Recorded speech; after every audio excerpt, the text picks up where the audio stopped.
Hi guys, it's Mrs. Arbini, and I'm back with the next chapter of Toys Go Out. And I'm trying to remember, I think in the last chapter, because I recorded it last week, even though you listened to it yesterday, I believe Lumpy ended up having to go down to the washing machine, right? And he met Frank, who's the washing machine. And he realized that the washing machine's actually not too bad. And so when he went on a picnic with the little girl, he decided to get himself dirty again so that he'd have to go downstairs and visit Frank and have another bath. Kind of crazy. All right. So today we are going to read the next chapter, which is called Chapter 4, The Possible Shark. Plastic is going to the beach.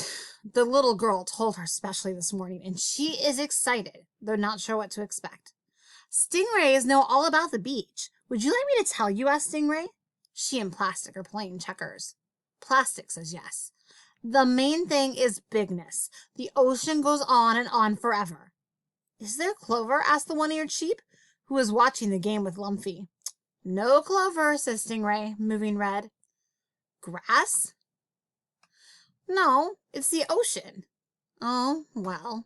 Sheep goes back to watching. Is it bigger than the pond? Asked Plastic, moving black across the board. A zillion times bigger, answers Stingray. I can't wait, cries Plastic, and hums a happy hum. Beach, beach, beach. For a second, Stingray is quiet.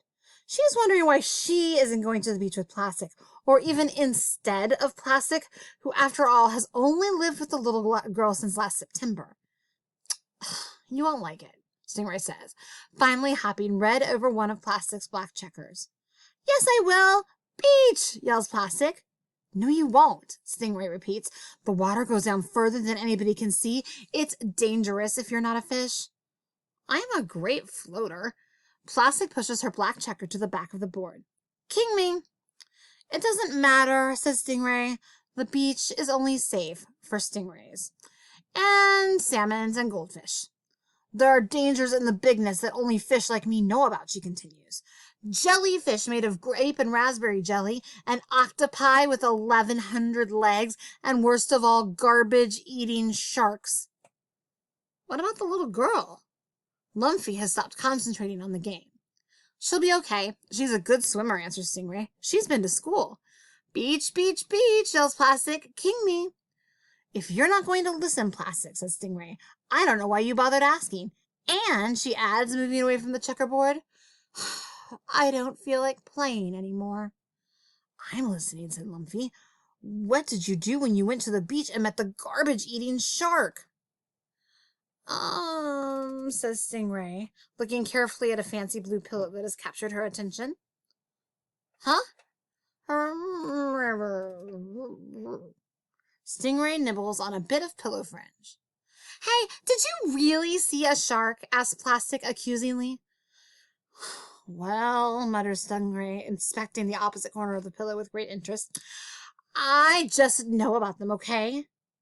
Did you even really go to the beach? Plastic bounces up and down. Stingray crawls under the pillow so her friends can't see her face. Well, not in person. Beach, beach, beach, yells Plastic again, rolling around in circles. Does anyone want to finish the checker game? I have a king. Shut up, Plastic, says Stingray loudly. I hope you go to the beach and never come back. A few minutes later, the little girl packs Plastic in a tote bag, along with a cotton blanket, sun protection, and some sand toys. Off they go for the day, happy as can be. Back in the bedroom, Stingray has crawled under the blue pillow and won't come out. Why didn't the little girl take me to the beach, she moans. I'm the one who sleeps on the high bed. I'm the one who's a fish. People like bounce at the beach, comforts Lumpy, sitting near the pillow. Plastic is bouncier than you are. Bouncers and floaters, adds the one-eared sheep, nibbling the pillow fringe. What? Asked Stingray. Floaters. Toy boats. Bath toys. Bath toys go to the beach all the time. Do you think the girl likes floaters better than sinkers, wonders Stingray. I'm just saying, she takes them to the beach. I'm a sinker, says Lumpy. What about you, sheep? A sinker for sure, says Sheep. All this wool weighs me down. I'm a floater, says Stingray in a loud voice. Are you? Says Lumpy. Wow. I can float as well as Plastic any day. Stingray spends the next hour thinking very hard. Truth is, she's never floated in her life. She has never even gotten wet. But the little girl likes floaters, and a fish is a fish, and a fish should swim. What if the little girl sees Plastic floating and loves her better than me, she wonders. What if she loves her better and starts to sleep with her on the high bed with the fluffy pillows and sends me to the dump and says, Stingray, who, whenever anyone mentions me? Oh, it's a terrible bunch of thoughts. When no one is looking, Stingray sneaks down the hall to the bathroom. Tuk-Tuk is there, hanging on a rod. Hello, says Stingray, as if nothing is out of the ordinary. Don't let me bother you. I'm just going to do my regular floating that I do. Your tag says dry clean only, remarks Tuk-Tuk. So, says Stingray. She puts the plug in the bathtub, turns on the water, and gets in. So that means don't take a bath. I'm a fish, says Stingray. I can float. She sits in the tub, feeling the wetness seep into her plush belly and flippers. No, you can't. Can too. Look at me. Your tummy is still on the floor of the tub. Mind your own business, snaps Stingray. I'm doing my floating. The water is icy cold. Stingray tries to ignore it. She is waiting for her tummy to come off the floor of the tub, waiting for proof she is a floater. But her tummy stays right where it is. The water goes over her gills, then over her back. It goes over her eyes and covers the tip of her tail. Plastic rides in the trunk of the car where it is very hot. Then the car stops and she is lifted out. The air is fresh and salty. The ocean really does go on forever and ever. Plastic can hardly keep from wiggling, she's so excited. The little girl and her parents get their beach blanket and cooler and umbrella set up. They have paperback novels and a portable radio, too. The mother wears a baseball cap and a black bikini. She forces the little girl to put on suntan lotion, and the girl whines. The father runs down to the water and back, yelling about how cold it is. The girl drinks apple juice from a cardboard box. Then Plastic is tossed straight up into the air until she nearly touches the sun. She is rolled through tunnels of damp sand and comes out the other end. She is the center of a game called Keep Away. She is perched on top of a large sand castle. She's tossed onto the surface of the ocean, where she floats upon the waves, and floats, for longer than she'd like, floating all by herself. And then she is eaten. An animal with musky, wet fur takes Plastic in its jaws with a sudden snap. She can feel the sharp teeth and the floppy, warm tongue. The creature makes soft, grunting noises as it paddles out of the ocean and onto the sand. Plastic tries to wiggle free, but it has her tight. Is it a shark? Plastic wonders. Does it think I'm a tasty piece of garbage? The possible shark trots across the sand, wagging its tail. It heads a long way down to the beach. Again, Plastic tries to get out of its grip, but it has a good hold. It trots and trots, occasionally poking her with its tongue.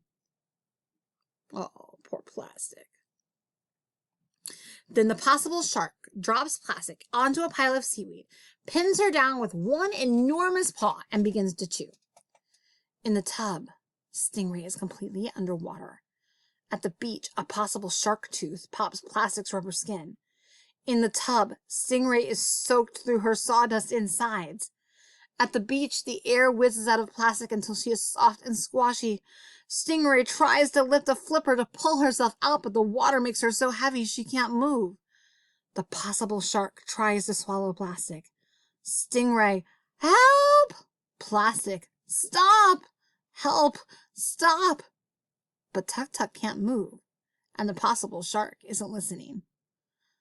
Oh my goodness. What is going to become of Plastic and of Stingray?